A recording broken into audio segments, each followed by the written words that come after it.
আজকেই আমার বিয়ে হয়েছে। বিদায়ের সময় মা আমাকে ডেকে বললেন, চামেলি, বাসর রাতে স্বামীকে তোর কাছে আসতে দিবি না, কারণ সে যদি তোর কাছে আসে তাহলে তাকে ডিভোর্স দিয়ে দেবে। তাই মনে রাখিস, তোর স্বামী যেন তোকে স্পর্শ করতে না পারে। আমি অবাক হয়ে মায়ের দিকে তাকালে মা বললেন, শোনো, আপাতত যতটা পারিস স্বামীর থেকে দূরে থাকবি। কিন্তু মা, সে কি মানবে? কতদিন অপেক্ষার পর মোহিত আমাকে পেয়েছে, তাই আমার কাছে না এসে সে কি মানবে? তারপর মা আমাকে এমন বাস্তবতা বললেন যে আমি কেঁপে উঠলাম। আমি বললাম, মা, তোমার আমাকে বিয়ে দেওয়া উচিত হয়নি। মোহিতের জীবন নষ্ট করার আগে তোমার একবার ভাবা উচিত ছিল। মোহিত যখন এই সত্যটা জানতে পারবে তখন তার সমস্ত কিছু শেষ হয়ে যাবে। তুমি এটা ভালো করোনি। আমার চোখে জল চলে এলো। মা, তুমি আমার কাছে এই সত্যটা কেন লুকিয়ে রেখেছিল? মা বললেন, মোহিতের জেদর কারণেই এই বিয়ে হয়েছে। আমি প্রথম এই সম্বন্ধে না করেছিলাম, কিন্তু ওরা যখন মানল না তখন আমিও ভাবলাম, যাক, তোরও সংসার হবে, হয়তো সময়ের সাথে সাথে তোর জীবনেও সুখের রঙে ভরে উঠবে। কতদিন তুই এ বাড়িতে এভাবে বসে থাকবি? এখন আমি কি করব? মন খারাপ করে শ্বশুর বাড়িতে গেলাম। এখানে এসে আমি সেটাই করলাম যেটা মা বলেছিল। আমার স্বামীকে কাছে আসতে দেইনি। বাসর রাতে সে ঘরে এসে বিছানায় বসে আমার সৌন্দর্যের প্রশংসা করল। তারপরে আমার হাত ছোঁয়ার সাথে সাথে আমি তাকে পিছনে ঠেলে দিলাম। মোহিত অবাক হয়ে আমাকে এর কারণ জিজ্ঞেস করলে আমি কাঁদতে শুরু করলাম, কিন্তু কারণ বললাম না। তারপর একদিন আমার স্বামী মোহিত আমার পুরো গোপন ব্যাপারটি জানতে পেরে গেল। আমি লজ্জায় কাউকে মুখ দেখাতে পারলাম না, কারণ আমার মধ্যে বউ হওয়ার। আমি মোহিতের রুমে বিছানায় বসে আছি, আর সে অবাক হয়ে আমার দিকে তাকিয়ে আছে। আমার খুব দুর্বল লাগছে। আমি বরফের মতো একদম জমে গেছি। আমি অনুভব করতে পারছি সামনে বসা আমার স্বামীর তীক্ষ্ণ নজর আমার শরীরের দিকে। সে বলতে লাগলো, কি ব্যাপার চামেলি, এই বিয়েতে কি তোমার মতো ছিল না? আমি চোখ তুলে তাকে দেখে অনেক কষ্টে চোখের জল ধরে রেখেছি। আমার ঠোঁট কাঁপছে। মোহিত আমাকে খুব কড়া এবং রাগী শব্দে এর কারণ জিজ্ঞেস করল, কিন্তু আমি চাইলেও আসল কারণ বলতে পারছি না। সে আবার গম্ভীর স্বরে আমাকে জিজ্ঞেস করল, চামেলি, তোমাকে কিছু জিজ্ঞেস করেছি তো? তার এমন শব্দে আমি আতঙ্কিত হয়ে জোরে জোরে কাঁদতে শুরু করি। কিন্তু আমার সামনের লোকটা বোধহয় প্রতিজ্ঞা করেছে যে সে উত্তর না পেলে আমাকে ছাড়বে না। মোহিত আবার উচ্চস্বরে বল, তোমার কান্না থামাও, আর আমাকে প্রত্যাখ্যানের কারণ বলো।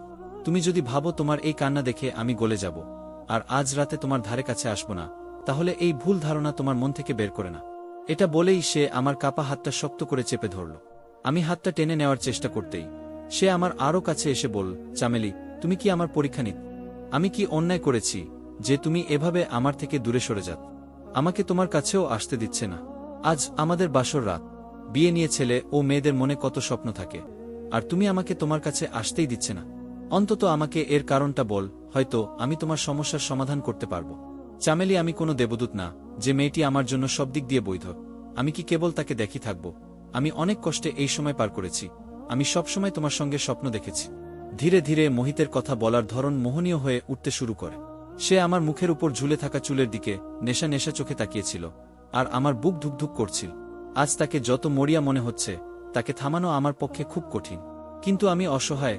আমার মা আমাকে যে কথা বলেছে তা যদি মোহিত জানত, তবে আমাকে ডিভোর্স দিয়ে দিত। মোহিত আমাকে মুখ দেখার জন্য একটি সোনার চেইন দিল। সেটা পরানোর সময় তার আঙ্গুলগুলি আমার ঘাড়ে ঘুরছিল, আর আমার সমস্ত শরীর জুড়ে শিহরণ সৃষ্টি হয়েছিল।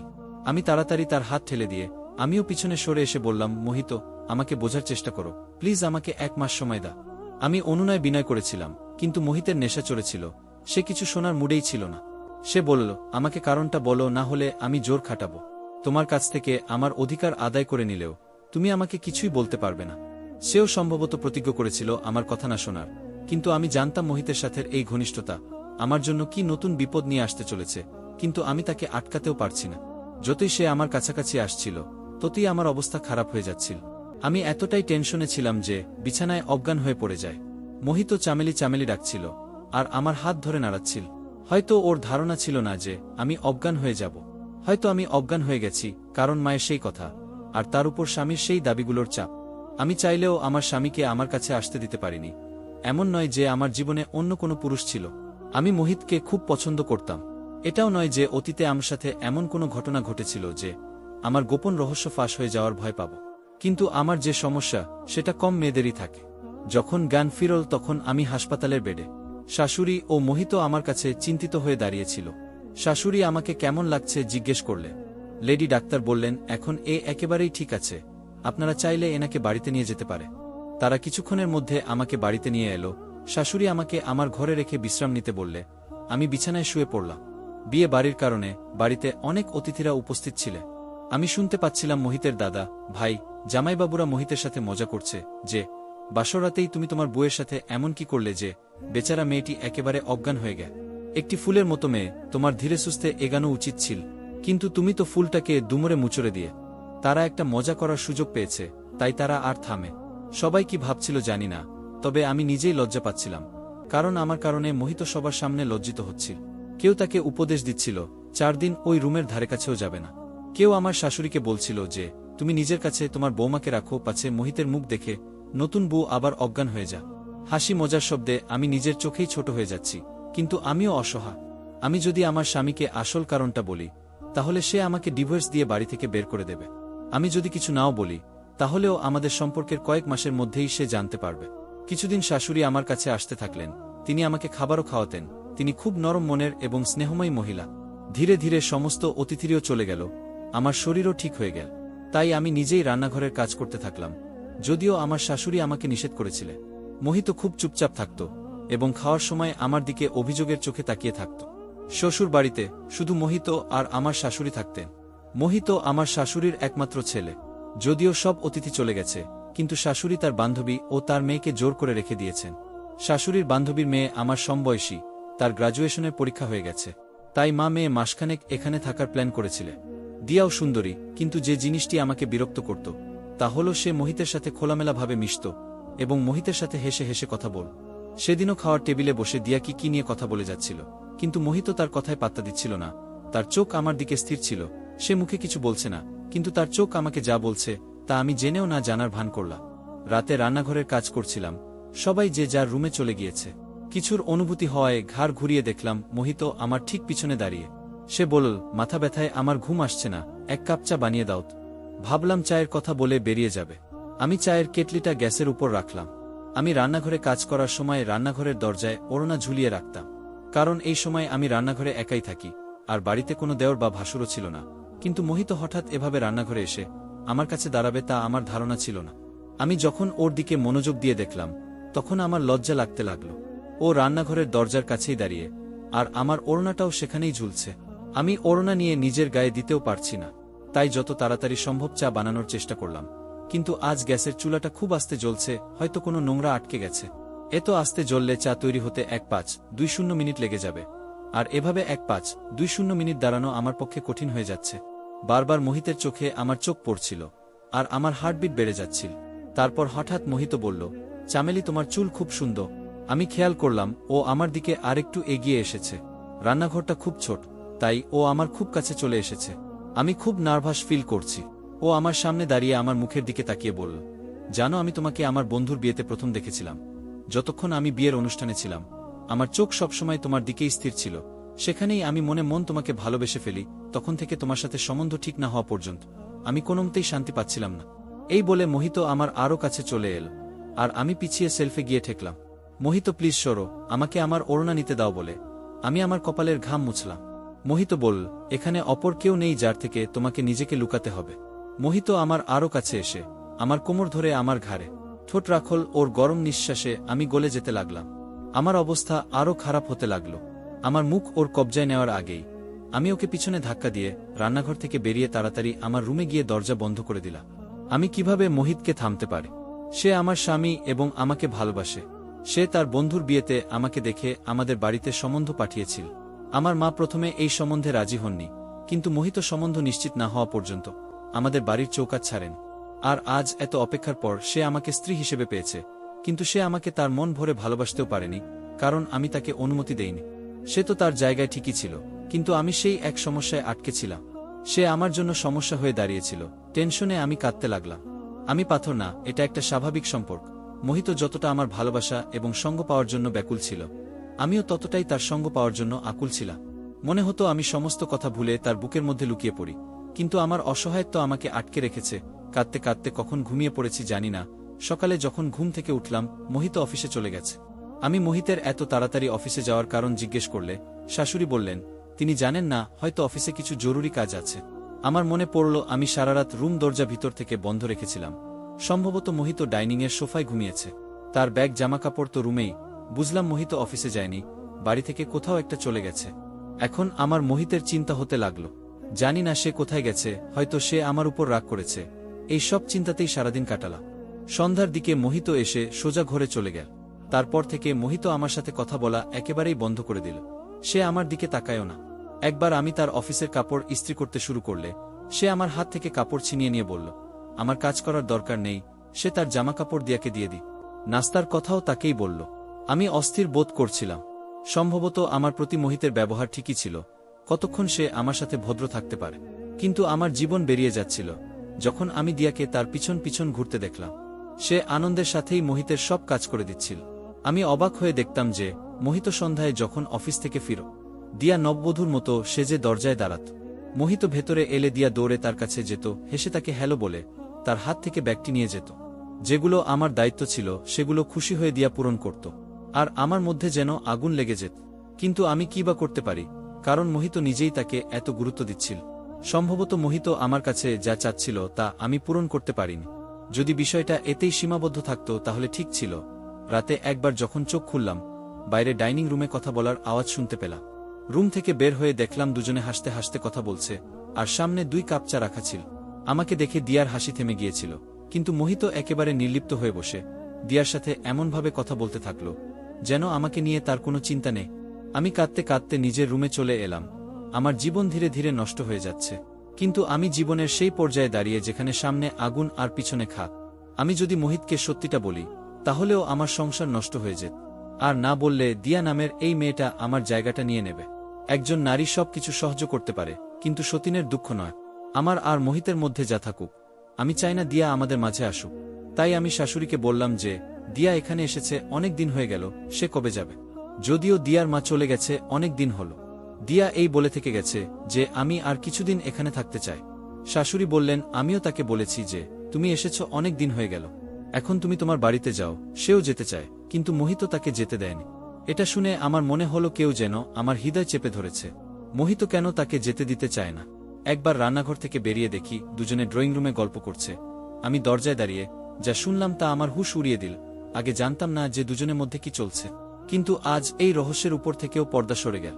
আমি এই ভুল ধারণার মধ্যে ছিলাম যে মোহিত আমাকে ভালোবাসে, কিন্তু বাস্তব হয়তো অন্য কিছু। কারণ আমি যা শুনেছিলাম তাতে বুঝতে পারলাম যে আমার স্বামী আমাকে ভালোবাসে না।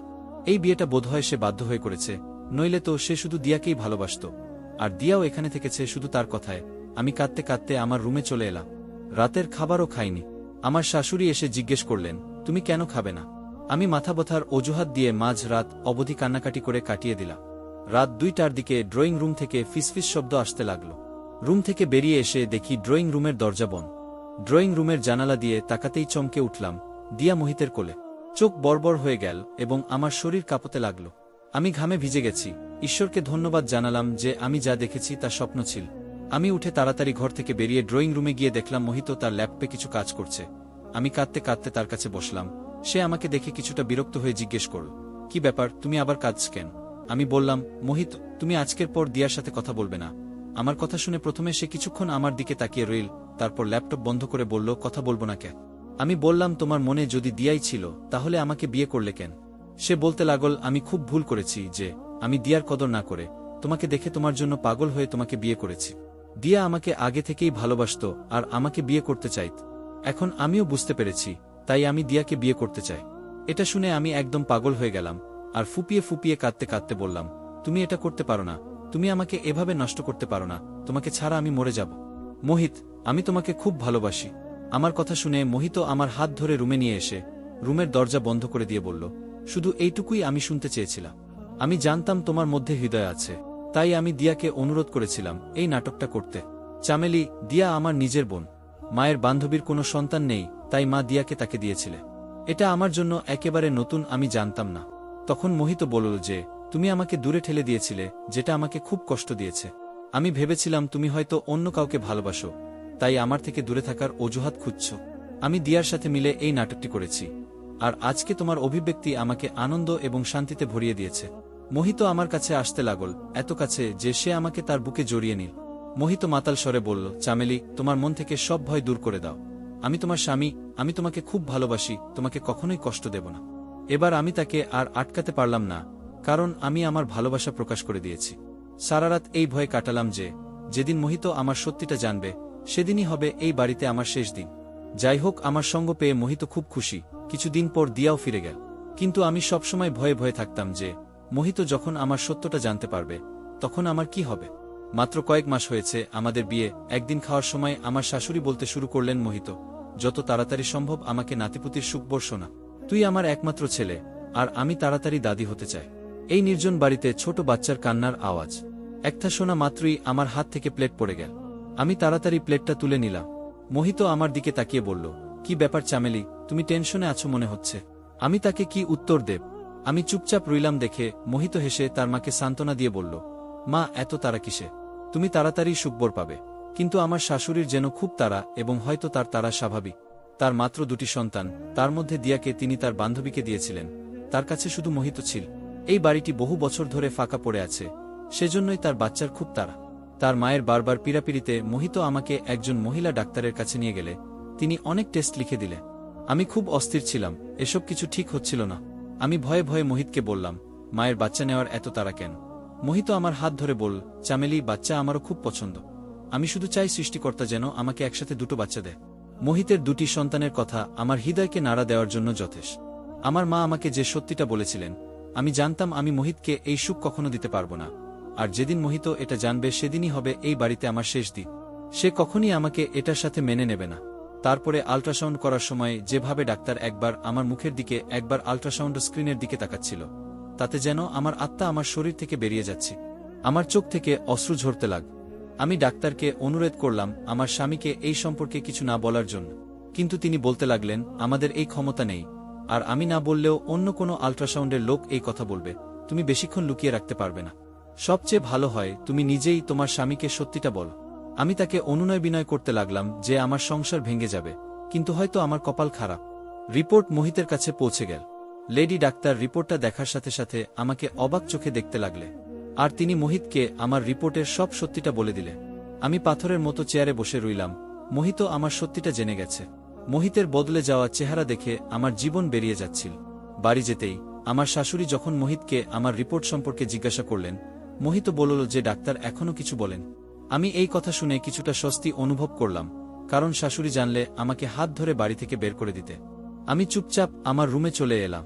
এখন অস্থিরতায় আমার জান বেরিয়ে যাচ্ছিল। জানি না মোহিত রুমে এসে আমাকে কি শাস্তি শোনাবে।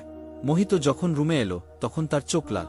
আমার বুক ধুকপুক করছে, আমার চোখ থেকে অবিরাম অশ্রু বয়ে যাচ্ছিল। সে এসে আমার কাছে বসে চুপচাপ কিছুক্ষণ আমার দিকে তাকিয়ে রইল।